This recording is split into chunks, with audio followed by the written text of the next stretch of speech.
Northeast Africa. Egyptian civilization, one of the first great ancient civilizations, originated in the fertile lands along the banks of the Nile River, sometime around 4500 BC. Approximately 20 kilometers, or 12.4 miles to the south of Cairo, the Great Pyramids of Giza dot the west bank of the Nile River. Egypt is the gift of the Nile, wrote Herodotus, the early Greek historian who is often referred to as the father of history. Even now, 6,500 years since the beginning of human civilization, the Great Nile River continues to flow leisurely through the heart of Egypt. These ancient ruins, the pyramid fields, stand majestically along the banks of the Nile. They were designated a World Heritage Site in 1979. The Egyptian capital, Cairo. The colorful fruits and vegetables on display in the local markets are constant reminders of the fertility produced by the Nile.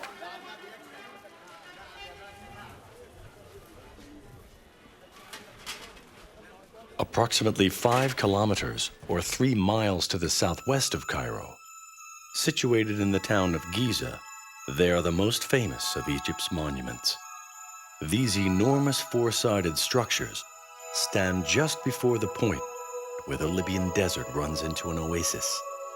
Spread around the pyramids are the pyramid complexes, which house royal tombs and a variety of other ancillary buildings. Herodotus visited Giza in the 5th century BC. Even then, the pyramids were already a famous historic attraction, impressive ruins of a magnificent past civilization. To the north stands the pyramid of the pharaoh Khufu. Next is the pyramid of the pharaoh Khafra, and then comes the pyramid of the pharaoh Menkaura. The largest of these pyramids is the Pyramid of Khufu, built around 2500 BC. Its height today is 137 meters, 450 feet, versus 146 meters, 480 feet when built. A post on top of the pyramid indicates its original height. Each side measures 230 meters, or 755 feet in total. The pyramid is built from 2,500,000 limestone blocks, each weighing an average of 2.5 tons apiece. On a French expedition to Egypt in the 18th century, Napoleon made the following calculation. There is enough stone contained in the pyramids of Giza to build a 3-meter-high, 30-centimeter-thick wall to encircle all of France. How were such huge stone blocks stacked so high on top of each other at a time when construction technology was limited to mostly manual labor? This mystery remains unexplained. But it is not only the scale of the pyramids that is astonishing. The engineering accuracy and detailed planning required to erect this pyramid is remarkable, even by today's standards. The difference in length of the 4 sides of its square base is less than 20 centimeters. That's a mere 7.8 inches. Each side of the base is precisely aligned with the 4 directional points of the compass. The ancient Egyptians would surely have been able to tell the seasons and the time by observing how shadows and sunlight played on the pyramids. It is now known that the height of Khufu's pyramid is 1/1000th of the distance to the sun. Is this measurement purely coincidental? Within the pyramid complex itself, there is a temple that was dedicated to the worship of the sun god. From generation to generation, the pharaohs of ancient Egypt believed in the sun god. They proclaimed themselves to be the children of the god, established a powerful theocracy, and constructed these sacred pyramids. The oldest existing pyramids can be found farther upstream from Giza in Saqqara. The stepped pyramid, This structure is 63 meters, 207 feet tall. As its name suggests, it was built by stacking massive stone blocks in a terraced fashion. This type of pyramid is considered to have been the model for the later pyramids. Pharaoh Khufu's father, Pharaoh Seneferu, also had pyramids constructed.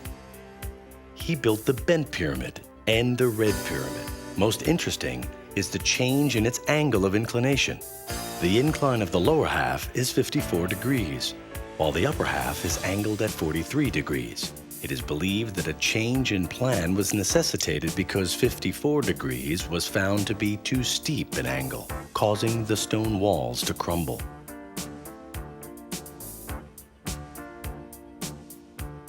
The red pyramid, which was built after the bent pyramid, saw the perfection of the square pyramid architecture, but its angle of inclination was shallow at 43 degrees. From left to right, the bent pyramid, the red pyramid, and the Giza pyramids are angled at 52 to 53 degrees. Over the years, through a process of trial and error, pyramid construction technology reached its pinnacle. Khufu's pyramid. Entry can be gained through a grave robber's tunnel. Archaeologists have speculated that the mummified pharaoh was placed inside the pyramid, along with opulent burial objects. We have reached what was originally the official entry passageway. There are several passages within the pyramid that intricately interweave in a complex fashion on their way toward the center.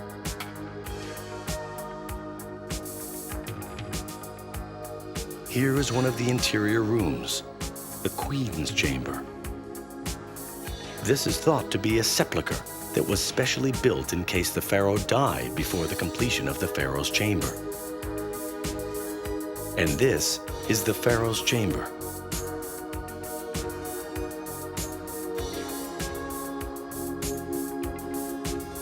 Its construction involved extremely sophisticated stonework.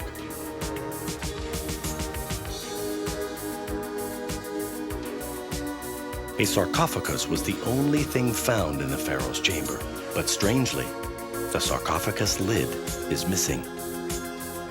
Is it possible that Pharaoh Khufu's body was never placed here? Or was the body stolen centuries later by grave robbers? To this day, Khufu's body has never been found. The solar boat was discovered completely intact in 1954 in a pit immediately beside Khufu's pyramid.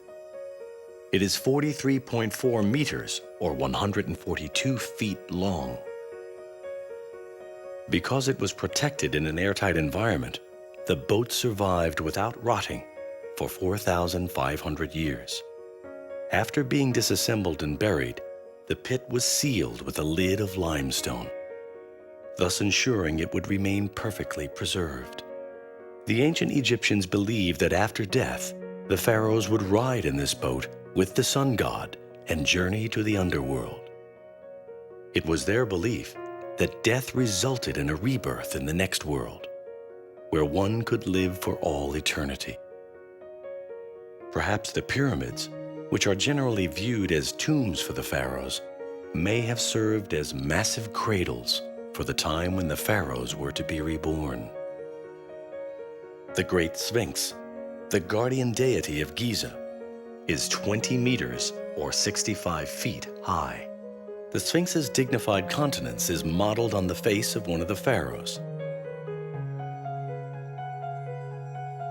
This is the stela, or stone monument, of Thutmose, the fourth pharaoh of the New Kingdom period, which followed almost 1,000 years after the death of Pharaoh Khufu. One day, the Sphinx appeared to the young Thutmose in a dream and told him, "If you dig me out of the sand, I will make you pharaoh." At the time, the Sphinx was actually buried in sand.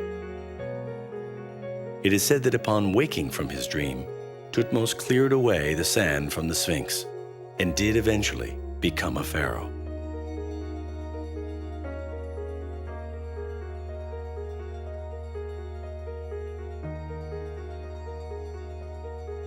The new kingdom period in which Tutmos lived was the golden age of ancient Egyptian civilization. Yet oddly enough, pyramid construction technology was already in decline by this time, and large-scale construction projects like those of the past were no longer carried out. Pyramid construction, which began as ancient Egyptian civilization was developing, reached its culmination in the time of Pharaoh Khufu. It was here, along the Nile River, where the ambitions of the pharaohs of ancient Egypt, together with the hopes and dreams of their people, gave rise to a glorious, enduring civilization.